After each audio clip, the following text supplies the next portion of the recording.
in Shiur the Ma'ala of Kivud Avayim, the importance of when a woman has Kivud Avayim, when a guy has Kivud Avayim, and the importance how a person who has the right kilim to create a house with shalom inside, hakarat tov, respect to one another, and with that he could actually build a foundation into his house. Tonight, I'd like to discuss a different topic along those lines of already going into the actual dating. Going to the actual date of how should a person approach the girl that he's dating on the date itself, and how does he take in the information, what do you speak about, and you go on with your friends after the date, what's the proper thing to do? So Chazal tell us, "Ena bracha shora le'b'davar samur min ha'ayin," which means that when a person deals with something in life, a person going through a business deal, a person going on a date with a girl or whatever it is, the bracha that HaKadosh Baruch Hu gives him is when it's hidden from other people. And there's various reasons why when a person does something and less people know about it, there's more success into this transaction or in this date or in this procedure that's going on. But at the end of the day, a person has to know that ena bracha shora ele b'davar samui min ha'ayin. Only something that's hidden from the eye is sharur bracha. Over there rests bracha. We know in Hanukkah there's a din pirsumei nisa to publicize the miracle of what happened. In Leila Seder there's a mitzvah l'saper, to talk about, to express what happened in Yetziat Mitzrayim. But our rabbis tell us in Shidduchim, when a person goes on a date, Hatzina'ah yafeh lahem, modesty is profound at that time. Modesty is what a person has to have when he comes back, when he goes on a date. And there's 5 main reasons why ena bracha shora ele b'davar samur min ha'ayin. And the first reason is because when a person, the teva alam, the nature in the world is when people know about things, they start to talk about this. You heard what he made? You heard about this? You heard about the new invention? You heard about the new car? You heard about this? You heard about that? And all of a sudden, when people start to talk about things, so then there's less siyata dishmaya. There's less help from HaKadosh Baruch Hu. For example, if me and you are making a deal, and just me and you know about it, there's more chances that it's going to go through. When we tell our friends, and they tell their friends, and slowly it gets on social media, and before you know it, everyone in the world heard about it, there's less chance that it's going to happen. Because there's less siyata dishmaya. God helps a person when he's low-key. The second reason is because you have friends. They're not necessarily they're bad friends. They might be your closest friend, and they tell you everything, and therefore you feel the need to tell them. But inside, they're broken. And when they see that you're successing, that you're progressing, that you're moving on, what happens? They become jealous. And when they become jealous, it has an impact on your life. So therefore, a person has to be very careful. You should always be concerned and be worried that if you tell everyone everything, things will go the wrong way. Because people are jealous. People have jealousy. It's something that each and every single one of us have within us. And it's very hard for us to overcome it. Everyone has it in their own way. So the less you say, the less people know. And if the less people know, the less jealousy they'll have towards you. The third reason is, Can I ask you a question? When you're asking people about the girl, isn't that technically like what you just said? so we'll talk about it. The third reason is exactly what you're just about to mention. That if, let's say I went on a date with a girl and it didn't work out, for whatever the reason was, doesn't mean that it won't work out for you. You are very different than I, and therefore I cannot judge based on the 1, 2, 3, or 5, or even 15 dates that I dated this girl. Because it's very different. My approach and your approach are two different worlds. That's not what I meant. One second. So when a person goes on a date with the girl, you want to go and tell your friend, oh, by the way, I dated that girl. Oh, by the way, I dated that guy. Before you do that, think twice. Is she the girl? Is she the girl? Is she the same girl that you dated? Is that the same guy that you dated? Although you might think you know her, but you really don't. You might think you know him, but you really don't. It didn't work. It didn't work out. Okay. It didn't work out. It doesn't mean that she or he is bad. There was no chemistry. It's not there. It's okay. It happens in life. We don't have to connect with every single person. It's okay if we don't. As long as we try and we give the benefit of the doubt to every single one, that's okay. And sometimes it's the opposite.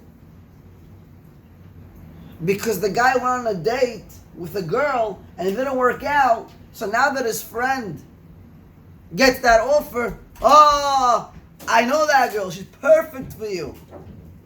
And he starts persuading his friend before they even go on a date. She's perfect for you. You should get married to her.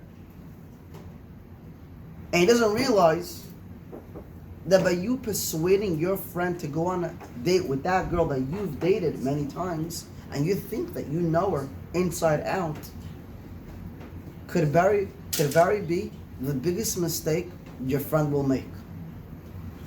Because when he's going on a date with that girl, he's going with the mindset that she's perfect for me. You know why? Because you brainwashed. You brainwashed. You put him in a corner. He doesn't feel comfortable. So it could go both ways. Whether you're going and you're saying that this girl is horrible, this guy is horrible, or that you'll push for this guy or this girl to go on a date, and ultimately you'll cause that at the end of the day, this person might make a mistake, or that girl might make a mistake. And that's another reason why we don't go and tell our friends about our date. There's two more reasons. Another reason is, it's not Sanua. You went on a date with a girl. Why does your friend gotta know what happened? It's not a proper thing to talk about. It's not watermelon. It's not a type of car that you bought. It's not a business deal that you made. And even that's not so Sanua to talk about. It's not a modest thing.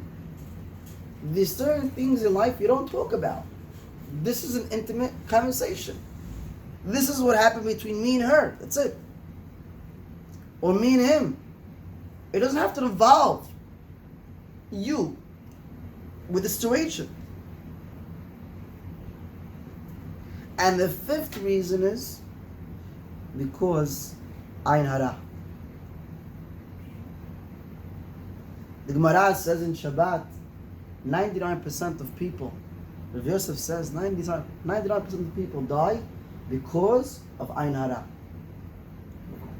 That means you see 10 people in the cemetery, they all passed away. 9 of them for sure died because of ayn hara. That's the power of a bad eye. Someone who looks into someone's life and is always looking for negativity. They feed off that. And therefore a person has to be choshesh for ayn hara. Doesn't mean don't breathe because someone might. No, it doesn't mean that. It's okay. You can live your life. But don't go and discuss things to people that have not shayach. What does he have to know about it? Why do you want ayn hara in your life? Don't discuss with them. Let them do it in. And therefore when a person does that, so he causes more bracha in his life. Yes, Andrew, what do you want to ask? No, you say you can't ask people about, or tell people about the girl, but like, I remember you saying before, like, when people ask about a girl, like, is she a good girl, or like, do you know anything about this girl? Like, when you're trying to find information on her, I'm not saying dirt, but like, isn't that like So, the same thing? we're going to discuss that, but in a nutshell, just to answer your question, you have to know who you're asking. Not every single person in the street, oh, do you know this girl? Oh, you know this guy? And start collecting information. Because word on the street is not always correct. A lot of times, it's very biased. She had a situation, he had a situation, and because his brother did something to his grandmother, so therefore the whole entire family, they're all bad. Every one of them. He doesn't even know this girl. He never saw her in his life. Never. She's bad. You know why? Her grandma fought with my grandma in Halib. What does that have to do? Your grandma doesn't make good kids. So at the end of the day, is it about the kid? It's about the girl. That's who you ask. Depends who you ask. What do you dip it inside, huh? So at the end of the day, you can't look at what people say on the street, this, that, whatever. Obviously, there's always some truth to everything. There's always some truth to everything. But that's not where you should look. Just like a guy, I asked once a guy, no, what's what you do, Chim? He's like, hey boy, I go to the clubs. I'm like, hey, you looking for a wife in the clubs? Oh, no. No. One night, Rabbi. What? He's looking for a wife for one night. So at the end of the day, you know at the end of the day what you're doing, if it's right or if it's wrong. Question is, who you asking? If you're going to ask the right person, go shatchan, shatchanit, someone who deals with this, the rabbi of the community, the rabbi of the shul, someone who has experience, someone who knows what's going on. He knows the whole family. He doesn't just know the father or just the mother. He knows the whole family. He has a relationship with them. If that's you asking, so then go ask, 100%. You should ask. You should find out these things before you go on a date. But don't believe every little thing that someone tells you. Is it like looking for good in the bad? What? It's like somebody tells you all these things. Like, it's a little overkill. Like, don't you like? Would you still go ahead and go on the date, or would you not even go? If someone tells you, If someone tells you something bad, right? do you still go, or do you just like? So you have to know what's that thing that he's telling you. How bad is it? Is it a deal breaker? She speaks lashon hara. Everyone speaks lashon hara. She doesn't keep Shabbat. What is it? She doesn't keep Shabbat. She uses wipes, and according to one man Amar, it's she's machmi. Like you have to know. You have to know what is it. I'm saying obviously it's not just like a question Q&A right now. What happened is that boom, that's the answer. It doesn't work like that. You actually have to. Approach. Yeah, exactly. You have to. You have to go. It's a sugya. It's a topic. It's a work. You have to go and find out exactly. You put it on paper, pen and paper. Write down all the cons, all the pros, all the cons, positive, negative. You make a list. You be honest with yourself. Would I want to go out with a girl like this? Yes or no? Very simple. You know the truth. You know the truth more than everybody else. At the end of the day, if you feel like it's not the end of the world, so go on. Now, obviously, your brain is not enough, because what do you know already? You know at the end of the day that it seems like the right girl, or for a girl, it seems like it's the right guy. But after what you know, it's still nothing compared to the real world. That's why you have a rabbi. That's why you have people that are 20, 30 years. They have nisayon. They have experience. You talk to your parents. But if your parents don't have good experience, What? Because it took them a while. The divorce. So first of all, Still experience. that's also experience. The guy went through 30 accidents. He has experience. He can tell you. He can tell you what do you do after an accident. He can tell you park the car, you leave it over there. Hey, what do you do? He has experience. You're not gonna learn from him how to drive, but you learn from him once you get to the accident. What are you gonna do after? Right? See, there's a good in everything. Right? A guy's a crackhead on the corner selling drugs. So you learn from him. What do you learn from him? Not to be like that. Now you ask him, what'd you do to get to this situation? So he'll tell you, I didn't go to school, I didn't go this, I didn't go that, I always spoke with my teachers and my friends and this and that, I listened to my parents, I don't listen to anyone, and ultimately that's where I got to. So you know that if I don't listen to anybody, that's what's going to happen to me. But this is the conversation over here. That's all we're talking about. Now, obviously, we spoke about the best thing for a person to do is not to discuss your shidduch with your friends. Your friends have a different pair of eyes. A different pair of eyes. He's gonna make it more confusing. Exactly. So who do you throw ideas? You talk to your friend. Hey, what's up? I just went out with this guy. What do you say about him? Really? What's his name? Where did he go? What did he learn? Who's his parents? Where does he live? The next thing you know, she's dating the guy. He just dumped me, believe it? I don't know. All of a sudden, she's Miss Tatkanit. She doesn't talk about anybody. She doesn't want to hear your phone calls. I don't want to hear it. Shut up. Next thing you know, Friday night. Jacqueline, where are you going? I was invited by this family. And slowly, the emet comes out. And you realize she's going out with the guy that you were last week. And he dumped her. He dumped you because of her. And this is, by the way, this is not a fake story. Or example. There's stories in the community where people were married with kids, went on vacation with their friends, swapped, got divorced, and there's tens of cases like this. Many cases. It's a disgusting world. But we didn't even talk about that. I'm just talking about don't talk to your friends. Don't even let that start. Why, you lose the siyata l'shmara? What? Yes, you lose the siyata. What are you saying? You don't know? You're okay, fine.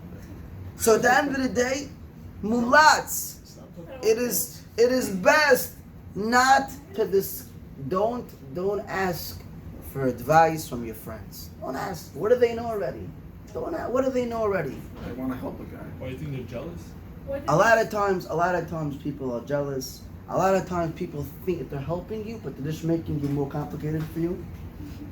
Even like, let's say I'm married. And also, what does he know at the end of the day? What does he know? He's the same age as you. What does he know? He sees it from a different perspective. She has a question. Okay, but he has an experience? No. There's no experience. That's true. He can lead you to the wrong. What does he have? What does he have? He's 20 years old. So he went on he went on 5 dates before you. Like he knows a little bit more. What do you know already? The guy's wearing diapers. What does he know? He doesn't know anything. Now, if it's your friend, he's 20 years older than you, he da Torah, this guy's a rabbi, he has experience, it's your parents, your rebbe in yeshiva, ashkafa, whatever it is. These people, they're mushrash. They see, they learn Torah. They're talking from a different level. It's a different ball game. Wow. You have a teacher that you're very close to, from seminary or from Bet Yaakov, whatever it is. You want to speak to her. Speak to her. A lot of times people are afraid. Oh, I don't feel comfortable. I don't feel comfortable. How's she going to look at me? Or how is he going to look at me? If I tell him this, he'll never call me. He'll never talk to me. You know what I did? I'm ashamed of myself or what I did. I'm going to tell the rabbi. But it just shows that you don't know what a rabbi is. It just shows how far you're from Da Torah. And how fake your whole ashkafa is. Because the first thing that a Jew has to know is to be real with yourself. And to hold on to the emet. And to actually listen to what they have to say. And maybe if you do, you'll see success. A guy went. This happens many times. My first time I went to my rabbi, when I got married, so you have to pick a rabbi. So I had a rabbi before, whatever. For Ashkafa, for Halachot. I grew up in Ashkelon Yeshiva. So the Halachot are very different. So you'd have to have a Sfaradi rabbi for the Halachot. Right? In Yeshiva, you don't really learn Halachot. It's Gemara, Yun, Bikiyut, whatever. Fine. So I had a rabbi for Halachot. And I had a rebbe in Yeshiva for Ashkafa because he knows me the best. I've practically grown with him for the past 4 years. And he knows my past because my whole life I was in that Yeshiva. So the best person to ask to guide you in the ways of Hashem is a person that has Da'at Torah. A person that he's immersed into Torah. He has no personal interest. And he's truthful, and he's a Yerei Shamayim, and it's Tzaddik. That's the person that you talk to. So when I got married, me and my wife decided we're going to have one rabbi. For Ashkafa Halacha. We're not going to have 3 rabbis, we're going to have one rabbi. The same rabbi? And the same, no. One rabbi, we're going to make one rabbi that whatever he says, we're going to accept. Whatever he says. Halacha and Hashkafa. Whatever he says, that's it. That's what it is. That's what you do. By the way, this is a problem that most people, even in the religious community, are suffering from. There's no guidance. Everyone does whatever they want. You pull out a sefer, guy knows how to read halachot. He opens a sefer. How that says this? Mutar, asur. But maybe he's not holding it. You go according to Chama with the wigs? Nah, that yeshiva, this and that. We'll make it. Rabbeinu Tam, you keep? Nah, it's a chumrah. But it's halacha. So you can't pick and choose what you want. There's no guidance today. Everyone does whatever they want. Therefore, it's very, very important. It's the core foundation of a relationship. You have to have guidance. So one of the things my rabbi told me is that before you accept me to be a rabbi, please do not go shopping. He didn't mean that I'm going to go shopping. Just from his experience, he's already 60 years in the business. He knows when a new couple comes, usually when they make him their rabbi, it just means for whatever they like. But one thing that they don't like, oh, we got another rabbi on speed dial. Hey, what's up? How you doing? Yeah, so what do you say about this? And then you in your life, you feel great. This rabbi is more mekel. So Monday you're with this rabbi, Tuesday with the other rabbi, Wednesday with the other rabbi. Shabbat, you have a different rabbi. You go and cherry picking. Every day is a different rabbi. And what happens? Now you get screwed. You know why? Because there's always going to be a situation in life where the rabbis have a different approach to it. So one rabbi says one thing, another rabbi says another thing. Now what do? I'm going to tell my wife, you listen to this rabbi with the other rabbi? That's even a bigger mess. How do you want to have a functioning life when there's too many people telling you what to do? Like, although he's the rabbi, very good. But Mishnah says in Avot, Aseh lecha rav, tistalik min hasafek. Make one rabbi, and you won't have any sfekot. You will not have any dilemmas. If you have dilemmas, it's because you're cheating the system. You're not going with the system. You're not making a rabbi. You're not faithful. You're not truthful. You're a liar. And that's why you're going off straight. That's the problem. So when you pick a rabbi, don't go shopping. There might be other rabbis that will be mekel. Other rabbis are machmir. But when you pick yourself a rabbi, v'yaminu ba'Hashem u'v'Moshe avdo. It has to be sincere. It has to be real. And if it's not real, the only person that's losing out is not the rabbi. You're going to lose out. You're going to dig yourself your own grave. And you're not going to know how to get out of it. And you're going to turn to every single person in the world to help you. That's how desperate you'll be. And everybody will tell you, we cannot help you. We can't help you anymore. Because you dug yourself your own grave. Literally, you took a shovel and you started digging. You get him involved, this one involved, that one involved. And you think you're smart. But at the end you realize that you were the dumbest person alive. Because when there's too many opinions, it causes one big confusion. So therefore, Teshu'ah berov yo'etz v'lo berov yo'atzi. The Gaon Vilna says, there's a pasuk in Mishleh. The pasuk says, Da'aga belev ish yeshichena. The Gemara in Sotah says, Al tikre yeshichena ele yesichena. That means, when there's a worry in a person's heart, he should talk about it. Says the Gaon Vilna that although salvation and a person could find a solution to many things, many problems in his life, with discussing it with a friend or two, but you should just know the salvation will come, the solution will come to your issue. Berov yo'etz, but it does not mean berov yo'atzim.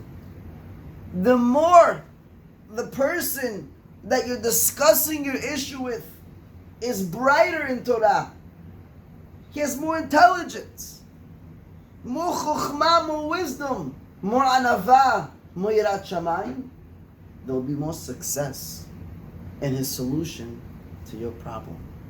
What if somebody has heart? He has what? What if somebody has a heart, like honest guy? He's not a huge Torah, but yeah, he's you know you can trust this guy. What does that mean? How old is the guy? Who is he? What is he? He's 20 years old? He's 30 years old? 50 years old? He went through, he has a lot of experience. He's a rabbi. He's a a simple guy, but he has so much experience in this area. It's all relevant. It's a very diverse question. He has a heart. Okay, so you have a heart. Everyone has a heart. He's a very honest person. You're right, it's hard to find. But honesty in something that you don't understand is dishonest. For example, I don't understand how your Mercedes works. If I were to tell you, I love you, I promise you I love you, I really do. You have a problem with your battery? Go to AutoZone. There's a guy there, he fixes batteries. Yeah. Would I be saying the truth? Yes. Honest, there's a guy there, he works. Does he know how to take care of a Mercedes? I don't know. But I'm saying it from my heart. Does it help? I can be screwing you over. Full-heartedly screwing you over. Understand? So at the end of the day, it's not about the heart. It's not about the heart. It's about what you know, what's in the heart. At the end of the day, many people, I promise you, go to your friend, tell him, yo, what do you say about the stock market? Should I invest? He says, yeah, what do you mean? I put in 20K, turn to 40K. No, 32 million. Turn to $1 million. And at the end of the day, this guy has no clue about the stock market, just like everyone else. He had luck. That day had luck. The next day when it fluctuates, when crashes, what is he going to tell you? Oh, because of this, because of Biden and Trump and this. He doesn't know anything. He doesn't know anything. He just listened to Fox News or CNN. That's what they said. That's what he said. He's a puppet. He has no clue. So a lot of people wanna help you, and they're sincere about that, but they don't know how to. So just because they're sincere doesn't mean necessarily that they're helping you. Most of the times, they're probably damaging you. And it's just life. You walk down the street, you come to pray, you come to learn. There's a guy sitting next to you. Yo, you saw what happened last night? What happened? There was a hurricane. And okay, well, what happened to the hurricane? Yo, there was a crazy accident. Okay. And he keeps on telling you news and this and information and wow, it's amazing. And you didn't realize those 5 minutes that he was talking to you, you just lost 5 minutes of Olam Haba. So in his eyes, and I'm sure in your eyes, when you were talking to him, he was giving you juicy information that you were going to know probably after Shir. Probably in Shir. But at the end of the day, you're probably going to know about it. Just a matter of time. You didn't tell him, yo, be quiet. Right now I'm losing millions. Because we don't realize what Torah is. So at the end of the day, he's sincere about helping you. But he's not really helping you. He doesn't know what is help. You can't help him. So daga be'ish. Daga belev ish. A person has a worry. You have to know who to go to. Yisichena, you should talk about it. Even in therapy. Even in therapy. All psychologists. What's the number one therapy that people do today? You talk about the problems. You talk about the problems. Whatever it is. Whatever issue you have, the main goal is to talk about it. You want to take it out of here, into the space. Just talk. Let it out. It's proven scientifically that even if you write down your thoughts, you crush the paper, you throw it in the garbage, mentally it left your brain. Proven. It's the Gemara. Daga be'ish, daga belev ish, yisichena. You talk about it. How does talking help? Because you're revealing the issue that you have. So our rabbis tell us, it's not a problem to talk. But make sure you know who you're talking to. Give you an example. Last week, there was a beautiful scene in someone's house. And a woman got up She took out her phone and she wanted to film this. So she's standing on top of the whole scene and she's trying to film it. A guy passes by, he tells her, "You're so stupid. You didn't press the red button. You didn't press record." It's just, you're right. She wasted the whole point. The whole point. You're talking to someone. You want him to help you. Go to the right person. Because if you won't, Chas v'shalom, you'll come out with only more problems, a bigger confusion.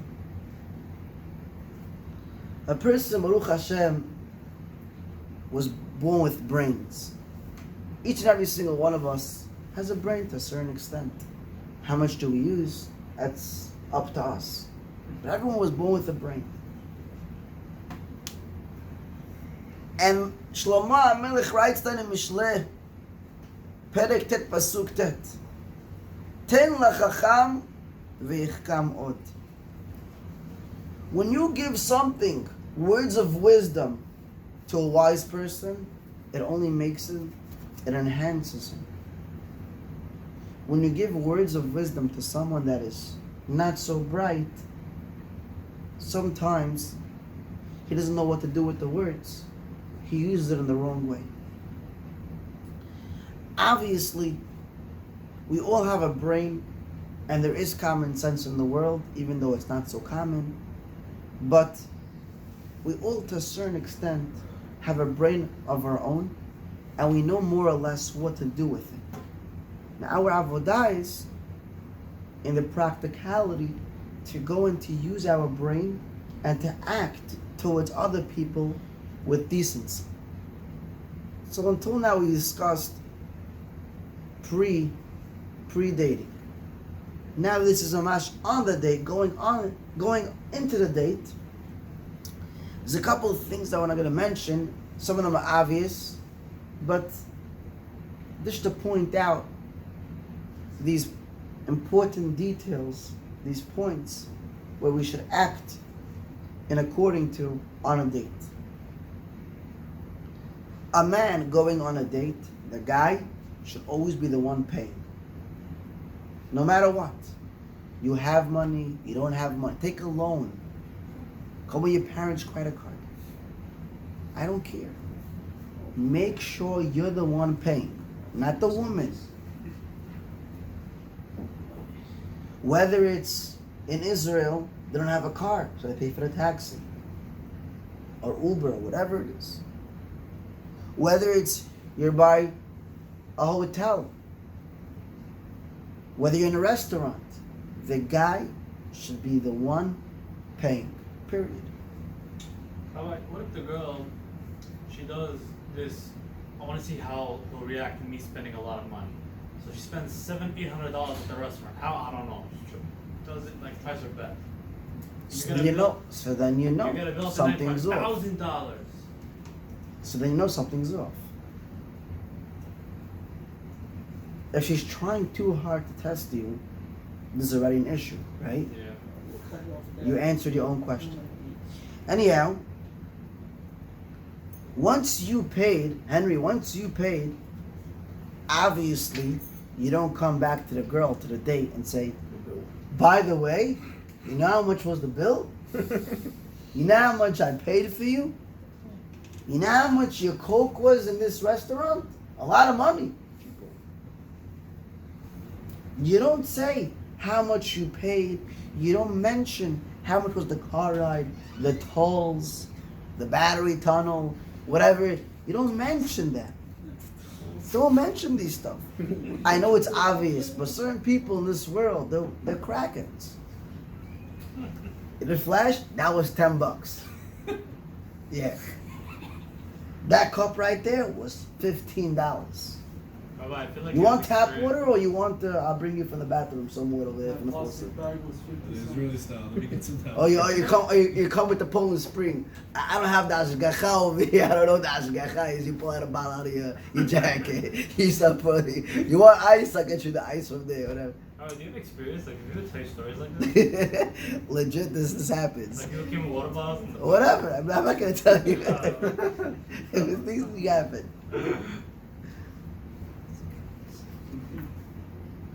Even though some people play it off like, by the way, I didn't mean to say. By the way, it's expensive tonight. You're an expensive girl. I wish I got the memo before. This shows that he's a cheap guy. He's a very stingy guy. Also, this the woman I'm not gonna like, but I'm gonna say it anyhow. Make sure the guy is the one you walk in first and you walk out first. Who walks in first? The guy walks in. Like he's meant to open the door for Yeah, you always open doors for the girls. Yeah, but you walk No. first. The No, guy but will. he enters the room. You enter the room It's a true first thing. and you leave the first. You leave first. Why? Meaning you're supposed to lead, Supposed to make sure not the everything's safe. woman. Now I'm explaining to you. How do you know? Even though in America It stops. it's opposite. That's why I look at all the Rabbi, relationships. they do that on purpose, to get the view. So let me ask. That's where it came from. They changed. When a guy, Henry, when a guy leads the situation, the Torah says, "V'hu yishlot bach." We mentioned this many times in Shiur. I always had a theory, and Baruch Hashem, I found it in Sfarim HaKadoshim, that before Chet, Adam HaRishon, before Adam HaRishon ate from the tree, Adam and Chava were equal. How do I know? Because it never mentions in the Torah before who overpowered who. Meaning who was stronger, who were the pants. No, there's no pants. The point was who was the one on top leading? Who was the captain? It doesn't mention. Where does it mention the guy leading the woman? After Chet, Adam HaRishon. After the Chet, the Pasuk says, Ve'hu yishlot bach. He will control you. Now, it doesn't mean to be a dictator or to be a disgusting guy. Where'd you go? What'd you do today? You went to the bathroom how many times? Where'd you go? What'd you eat today? You made a bracha? No, you didn't make a bracha? It's bad to ask what you eat today. It's just done. What you eat today. Yeah. You hear my voice? Like, don't. I'm saying, don't be a dictator. V'hu yishlot bach means that the guy holds the reins. The woman, she wants a guy. You want a guy. You don't want a lulav. Shake him here, shake him there. You want a guy. He wears the pants. He makes decisions. He wants to go. He wants to provide. He goes out to work. He brings back the bread. Brings the money. That's what a woman wants at the end of the day. It's not chas v'shalom a pagam in the woman. Everyone has their job. And as long as you know your job, there'll be success. When you come to America, everybody was created equal. And then if a guy is building a building and a woman feels like, wait, I can also build a building, even though the Torah says, and also science says, you could lose your puberty. You could lose the privilege of having kids if you work hard. It's back-breaking work. It's not meant for you. How many women do you know that actually build buildings, carry cement? Rabbi, actually? Yeah? Yeah, there are, of course. Rabbi, they Yeah, worked you know in my many? house. Exactly. There was a Spanish woman. She worked in my house. Beside her. She was carrying the concrete. She works in your house. That's the answer. But at the end of the cleaning ladies clean the house. They don't carry concrete. They don't do No, Rabbi, she was carrying the concrete. Okay, your mother's special. I'm saying at the end of the day. But I'm saying at that, guys, don't bring me an ayah from one. There's also a guy that cleans the house. You know, it doesn't mean every guy is the same. I'm saying at that. In general, a guy was created with more kochot for outside stuff. Outside, a woman was created for more kochot to take care of the kids, to go through labor. Right? A man can't go through labor. One day you give him the kid, he has a diaper. She made him a diaper. I'd say he's going crazy. Imagine, well, what am I doing with this one? What do I do with this? Hey, you switch a diaper. What do? You clean. Nah, I don't know what to do. It's very different. a man and a woman brains work differently. We're wired differently. That was the first shoe we spoke about. And if you guys remember. Yeah. But we're wired differently. We're different in every aspect. And therefore, a guy has things that he's good at, and a woman has things that she's good at. But at the end of the day, everyone has to know their priority, their avodah. V'huim sholbach was only after the height. And therefore, we see from here that only after the chet, a guy is the one that has to hold the reins. Now, obviously, there are times where the woman holds the reins. She's the guy in the situation because he's too soft.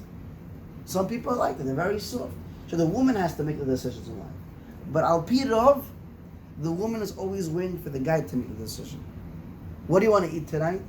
I don't know, whatever. The guy tells you, yeah, whatever you want. And he tells you, no, whatever you want. Whatever we want. What do we want? You want the same salad you've been eating for the past 30 years, and I want the same steak. You know, that's what it is, right? That's what it is. We don't like that. What? Which store? Just a sign. You don't like what? When guys say whatever you want. We want them to. Exactly, that's what I'm saying. Meaning, the teva is, you want the guy to be a guy. V'huim sholbach. And so, therefore, it's very important that a guy has to walk in first and walk out first. We show that he's a man. His responsibility. It also shows that he's protective. When a guy walks in first, he surrounds the area. What's going on? This, that. Bodyguard. It's like a bodyguard, right? Yeah. Where do you put your bodyguard? In the back of you or in front of you? Both. Huh?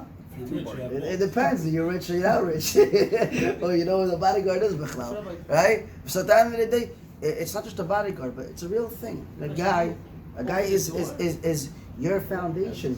He's your protection. He's your man. And at the end of the day, it's very important for him to go in and go out first.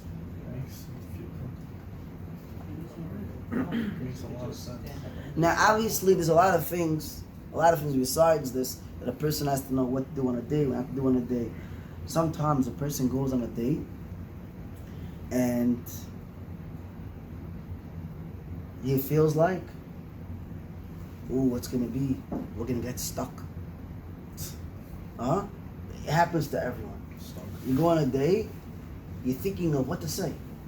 Oh, so that kind of He stuff. opened the door for you. Well, he opens the door for you in America. He opens the door for you. Or he's a little modern in Israel. Opens the door for you. You like it. I mean, he slowly, right after he gets married, you know if he opens the door for you or not.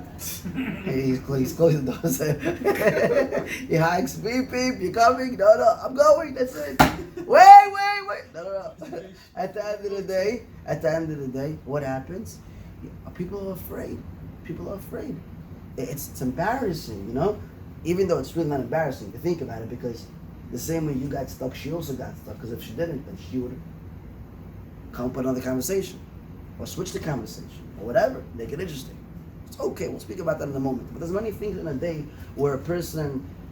Another example. You're on a date. How do you sit on a date? Some people take the leg, it's like this on a date. It's proper. It's not proper. Who you think you're in a lounge or something? You're on your mother's couch. You're talking to a girl. Or the girl, she comes with her phone. Or facing this way. So she sees every message. Is that proper? Red flag. What, if it's face down, it's proper also? No. Really, you should not bring your phone on a date. Yeah. Keep it in the car. Keep it in your house. Don't even bring it. What about the man? So what's in the car? The guy, okay, you need ways, stuff like that, whatever, okay, fine. But once you go into the lounge, hotel, whatever it is, went out to eat, also the guy should keep his phone in the car. Don't even bring it with you. When you leave the phone in the car, that already shows that you're serious. It shows that you're mature. It shows that we're going for a business meeting. The focus is me and you, nobody else. I was once on a date in T-Fusion, and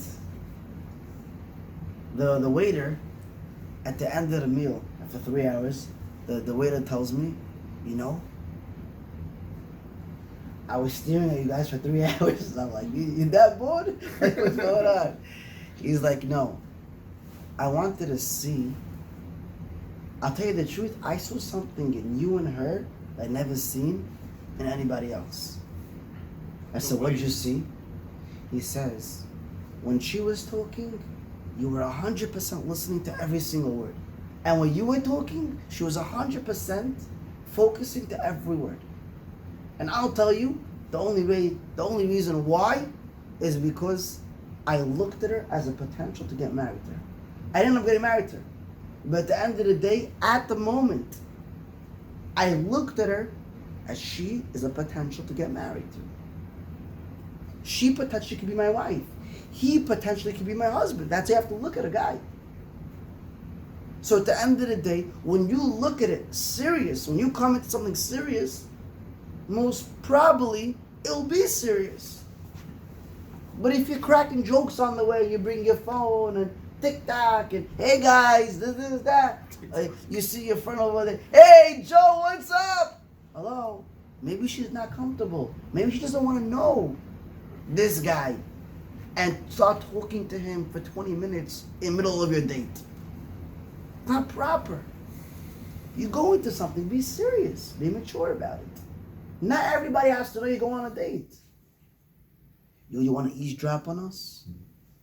I know like after an hour and a half, middle of the date, it's going to be boring. So after an hour and a half, just eavesdrop on us. Hey, what's up, this, that. That also happened. I was in a restaurant. And these two girls, these two girls get up in the back as if they're two bloggers. One of them really is a blogger. With a long wig, each one put on something else. One was a blonde, she put on a black wig.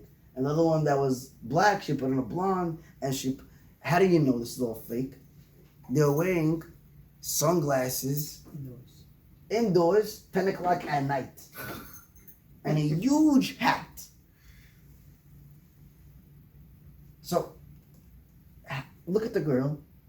Not looking back, I was able to see from the girl that I was talking to, she's uncomfortable, and it wasn't for me. So let her feel like she was the only person there. So at the end of the day, although you think that it might be a nice prank or nice, just to get moving, but at the end of the day, you could hurt someone's feelings. And we're not going to go into the hakpadot that a person could have on someone else. And a lot of times, when you embarrass someone, you could be stuck in shidduchim for 10, 15 years and not get married. And everything's fine with you. You know why? Because you once went on a date with a girl, or you once went on a date with a guy, and you embarrassed him. You shut him off real quick for no reason. So every time you end off, you try to end off in the nicest way ever.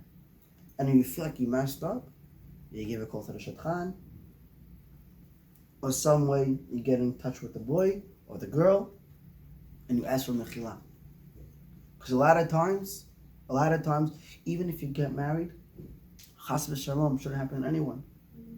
But chas v'shalom, it could be ma'akev, the reason why you can't have babies, you can't have a kid.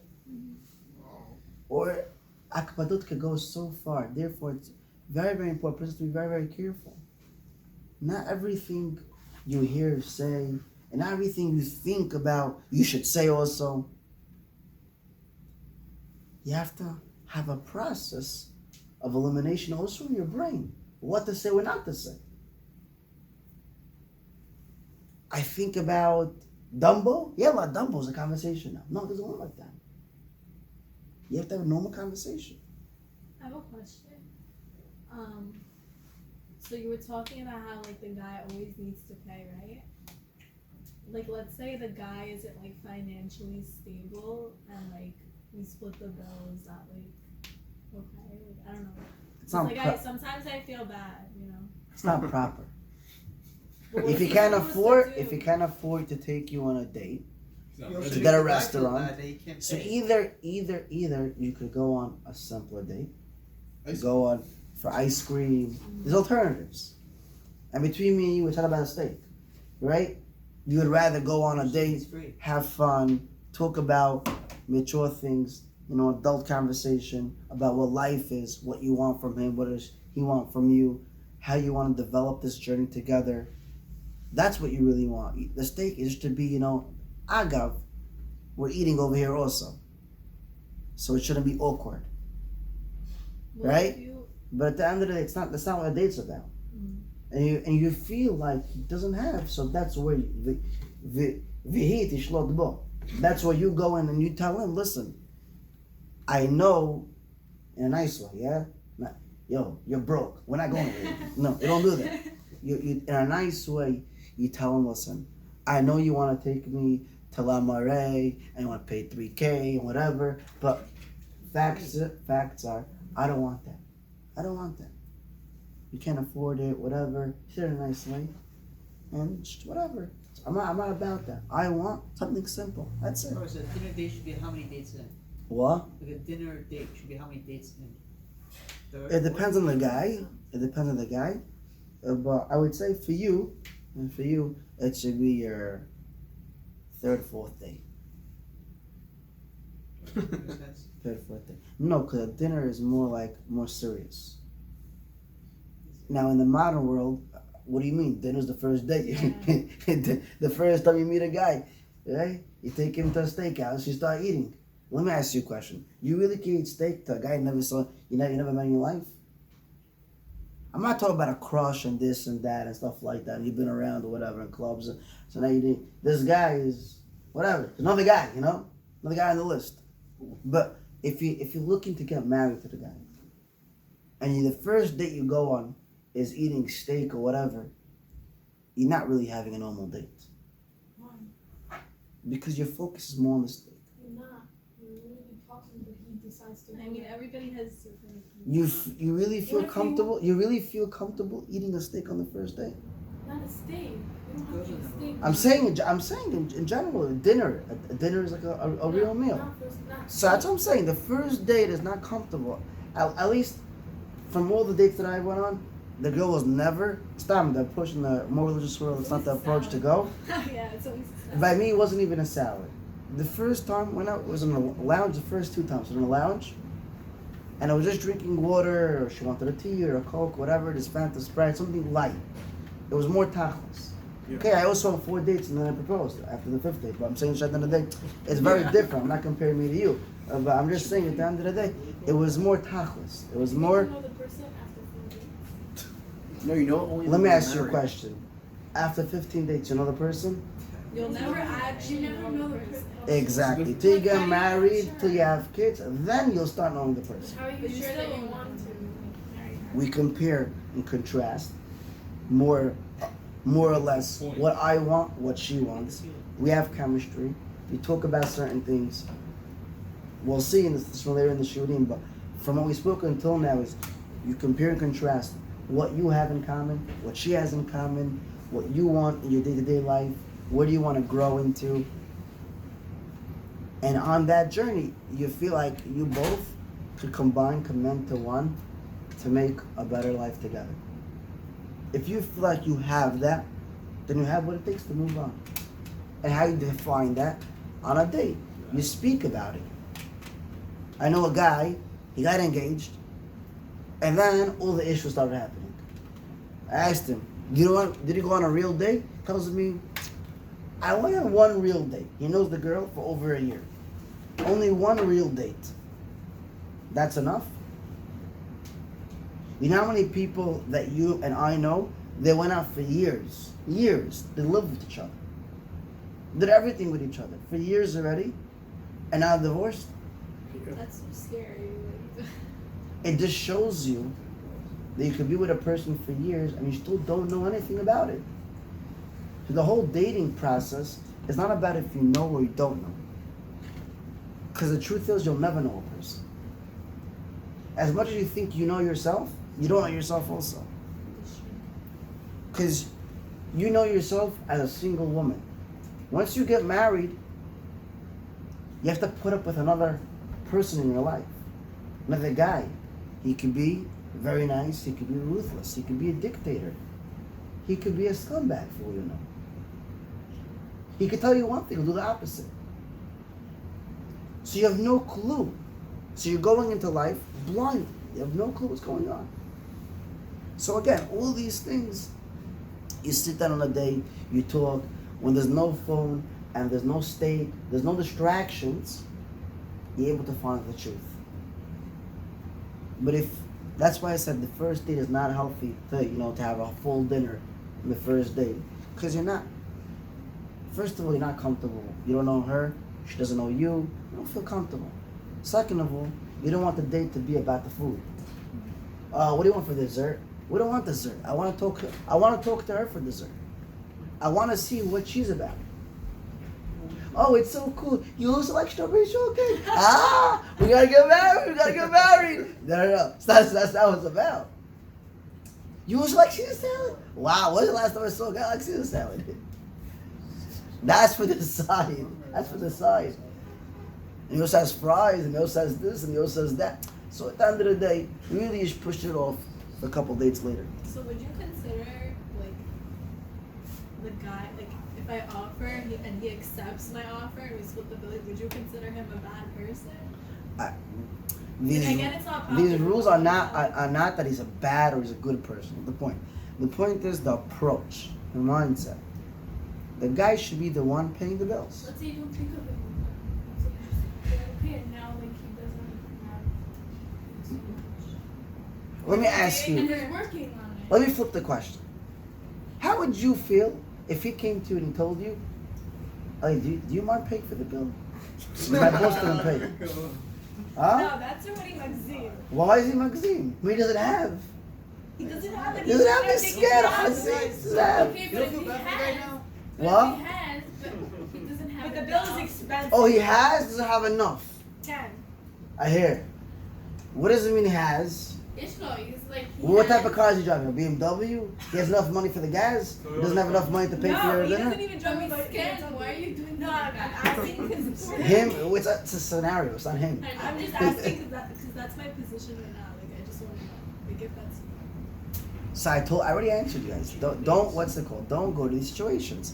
Don't put him in a situation where he's gonna be broke because he had to pay for your dinner. No, but we we stopped. Half.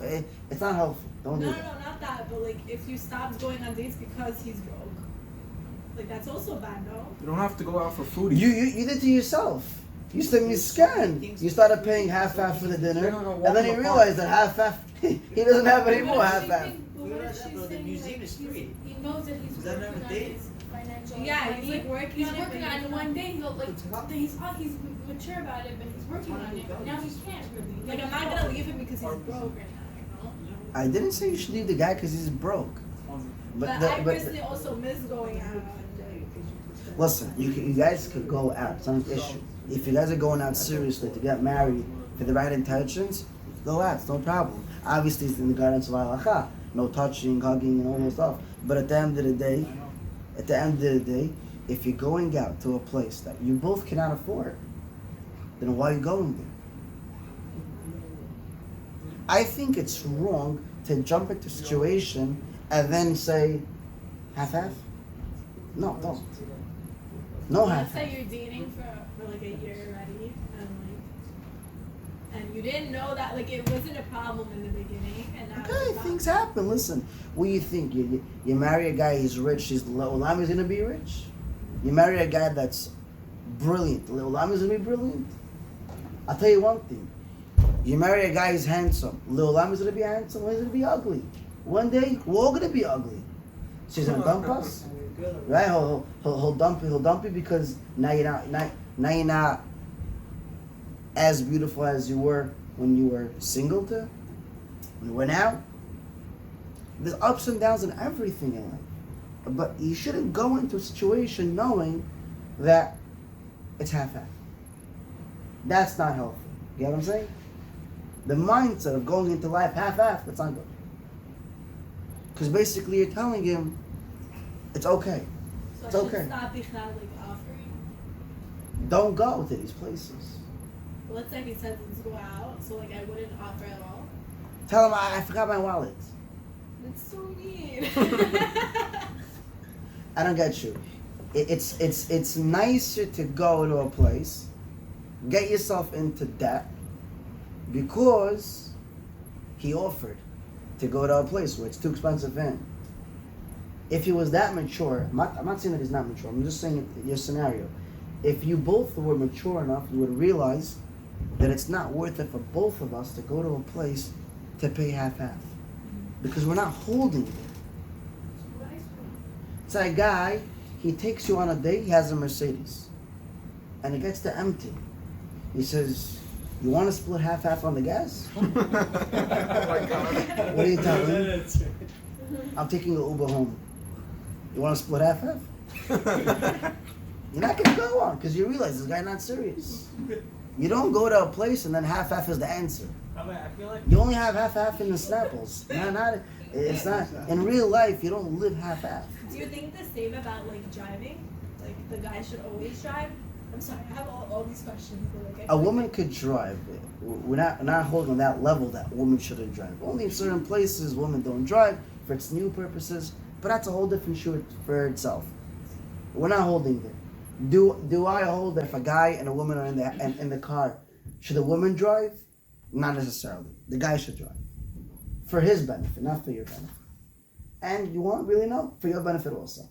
why are you saying we can't drive? Not that you can't drive. We don't know how to drive. I didn't say you don't know how to drive. Did I say most accidents are caused because of women? I didn't say that. It could be true, but I'm not saying that. At the end of the day, the point is that when you decrease from your guy, he will decrease in your values. What do you mean decrease? Meaning, when you look at him as second class, he will only look at you second class because you put him in a different stature. A guy who wants to hold the reins. That's his teva. Hashem put him in that position. That's what he's made about. So when a guy and a woman are in a car, usually the guy is the one driving, right? That's usually how it is. It doesn't mean that if you want to drive one day, or whatever it is, you're in a hurry, and you happen to be by the driver's seat, so you drive beside it, okay, whatever, fine, at the end of the day. But the mentality that, I'm going to drive the car, no matter what, that's a wrong mentality. Okay?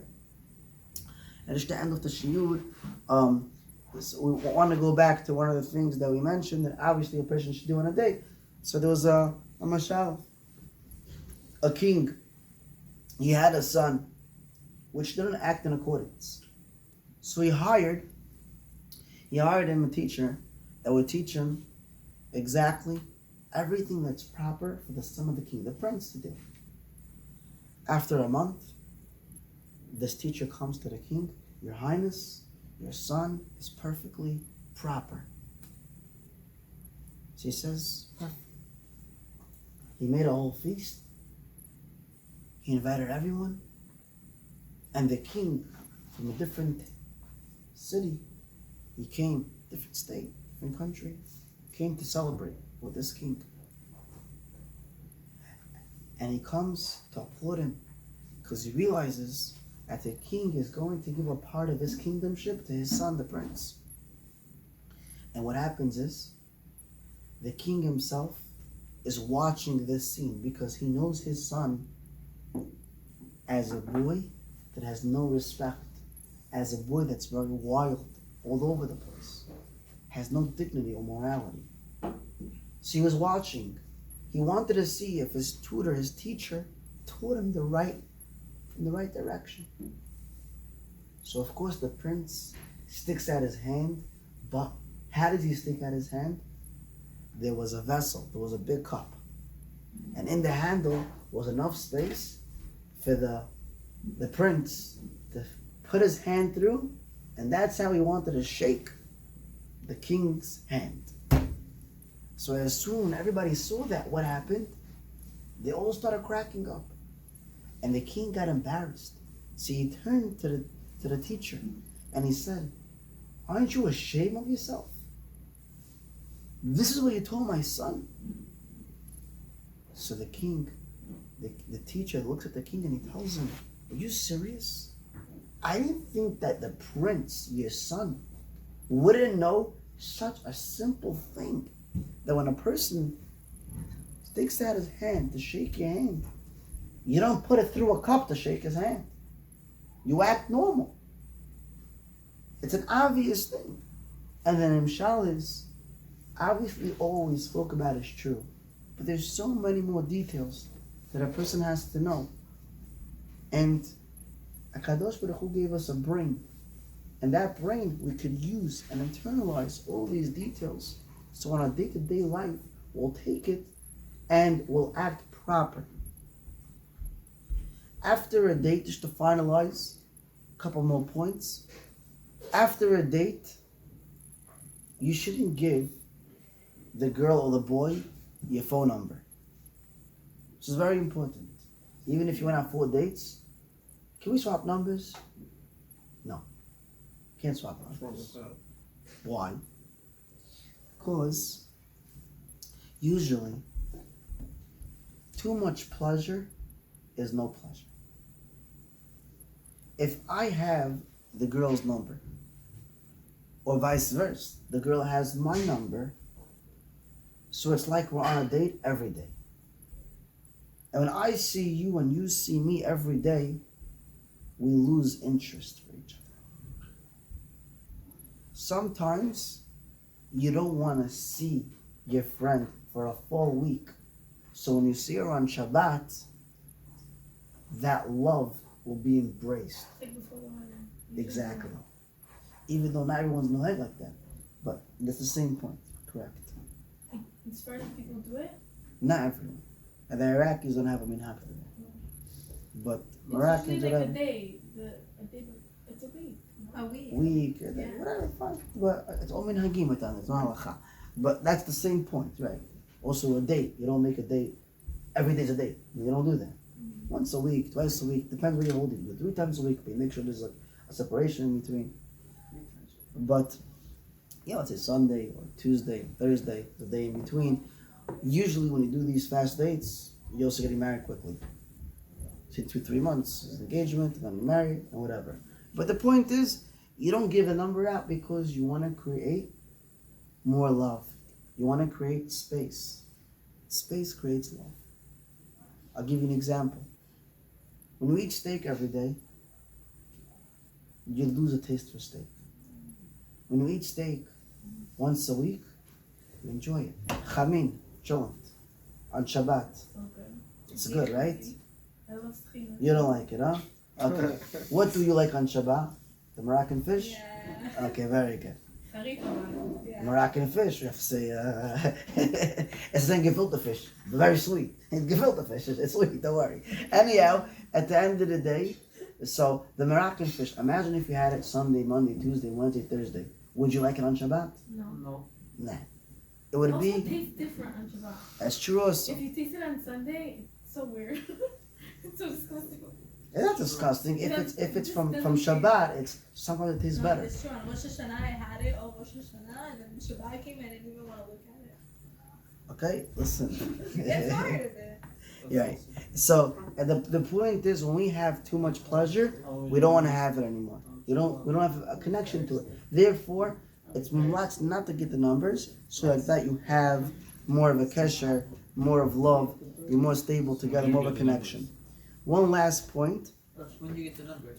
What? When do you get the numbers? Once you get engaged. Once you get engaged, What? Yeah. How? Yeah, that's not so How are you long. gonna contact So them how do you for another contact day? the? You get engaged. That's after 15, How are you gonna whatever. contact Let's say the 15 girl's dates. parents or How do you the- set up a date then? Like, What? Through the shakra. How do you, Oh, let's say every you wanna time? contact the girl's parents, or like you don't get the Every number. time. It's a 2-minute phone call. It's not like After in 3 hours. Oh, what happened? Whatever. It's not. Yeah, Okay. but like- Last point, guys. Last point. When you come to a date, preferably a person should write down before, not on the date, obviously. Before, write down, review in your mind. What do I want to talk about in this date? Review. I want to talk about, in yeshiva we talk about fish, right? family, Israel, Fish, yeah. Spoke school, about that. and hobbies. Fish. Like Moroccan fish, Moroccan he spiced fish. it up. So fish stands for 4 things. Family, F, family.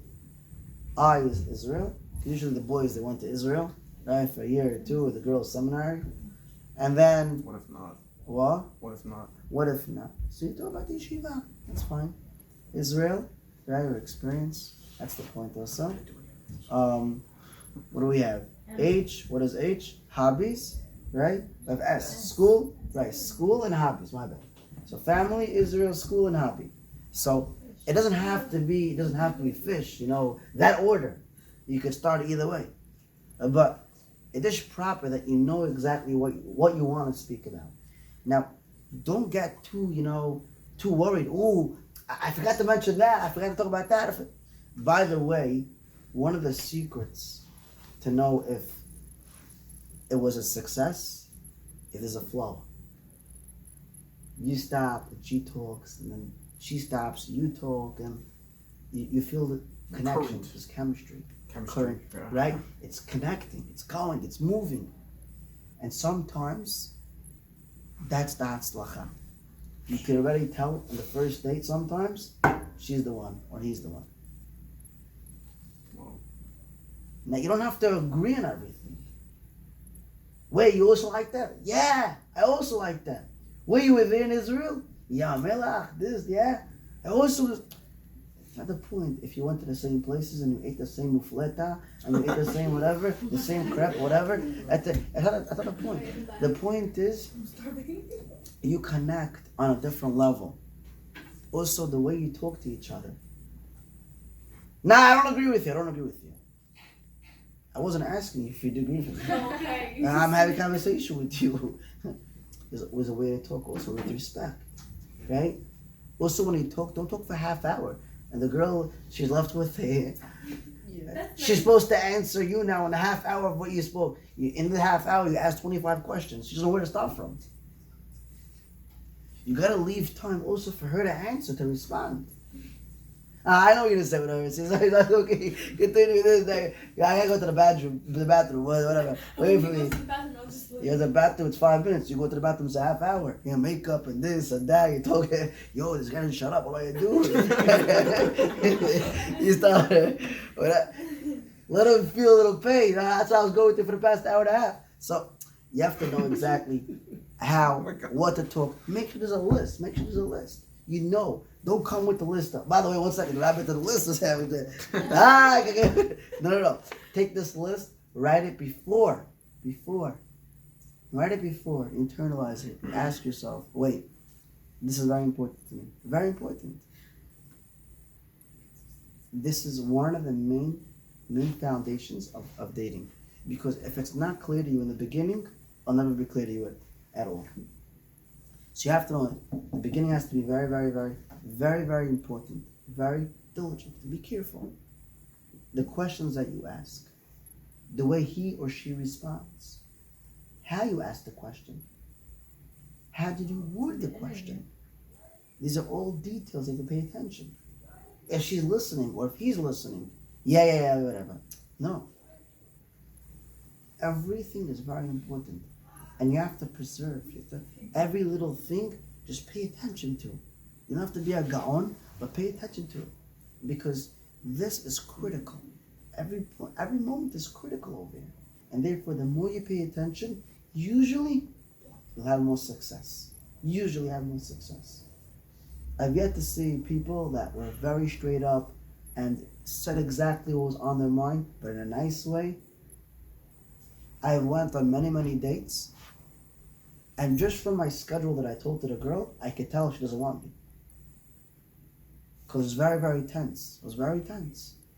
In the morning, till the night, this is what happened. When am I going to see you? So I didn't expect her to marry me. I was very honest. Some people are afraid. No, you're an idiot. Why did you tell her that? Don't tell her that. I don't hold that one. You have to be honest. I went on a date. The father asked me, in Israel, what are your plans if you get married to my daughter? You're going to be here forever in Israel? I told him, listen, I'll be honest with you. I don't know. maybe the first couple of years I'm gonna be here, but I cannot promise you that for the rest of my life I'm gonna live in Israel. So you could tell that he got upset. But at the end of the day, a person has to know that you have to be serious and make sure that you write down everything that's important to you before, and that's the way you come into a date. Amen. All our dates, and we should find the right zivug and connect to it on a deeper level.